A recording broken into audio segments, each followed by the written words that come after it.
Hello friends, मी ज्योत्स्ना कानविलकर माझ्या चॅनलवर आपल्या सर्वांचं अगदी मनापासून स्वागत करते. आज आपण महाराष्ट्रीयन पारंपरिक पुरणपोळी बघणार आहोत, जी सर्वांनाच आवडते. त्यासाठी मी 1 वाटी चण्याची डाळ स्वच्छ धुवून पाण्यात भिजत घातली आहे रात्रभर. आता मी त्याच्यामध्ये हळद घातली, हाफ टीस्पून मीठ घातलं, 1 टीस्पून तूप घातलं आणि हे आपण 10 मिनटं बाहेर गॅसवर शिजवणार आहोत मीडियम फ्लेमवर.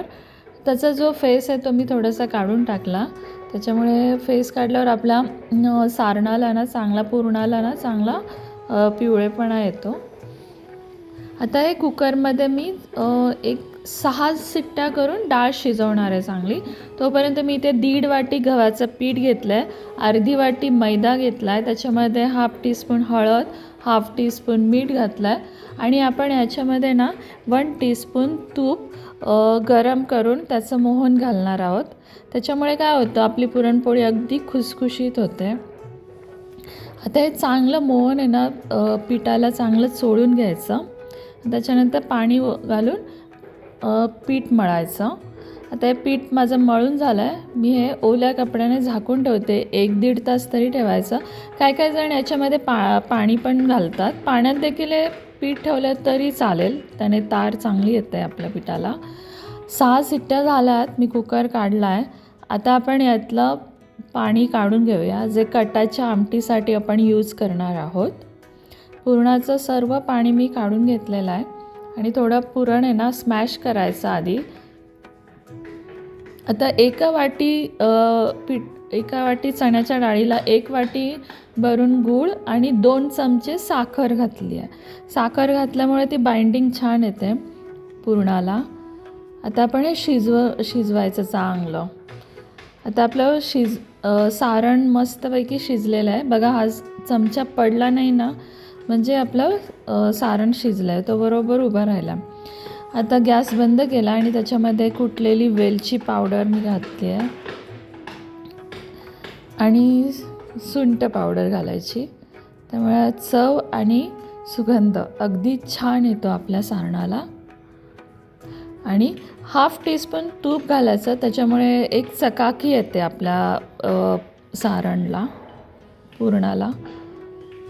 आता हे आपलं पुरण तयार झालेलं आहे. आता आपण याच्यामध्ये आपण जायफळ घालणार आहोत.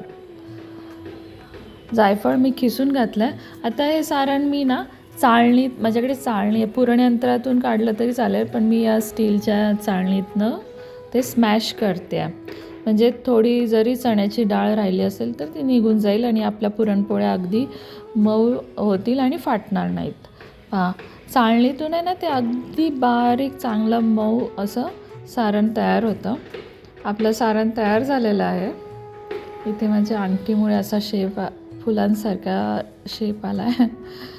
आता मी याचे गोळे करून घेतलेत आणि पोलपाटाला ना आपण अस्तरचं कापड बांधायचं.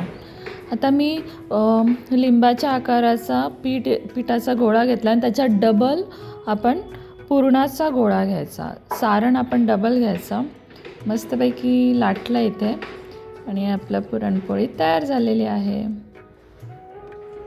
ती छान तयार झाली ना, फाटली देखील नाही. आणि आता आपण तिला मस्तपैकी शिजवून घेऊया.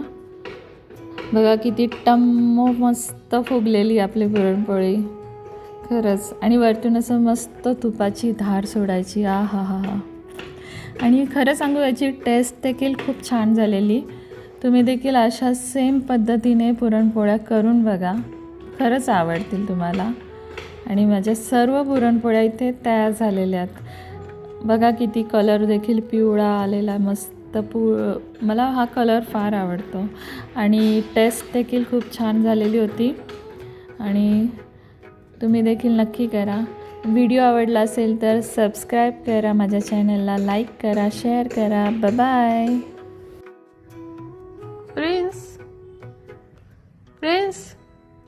प्रिन्स इकडे बघ. प्रिन्स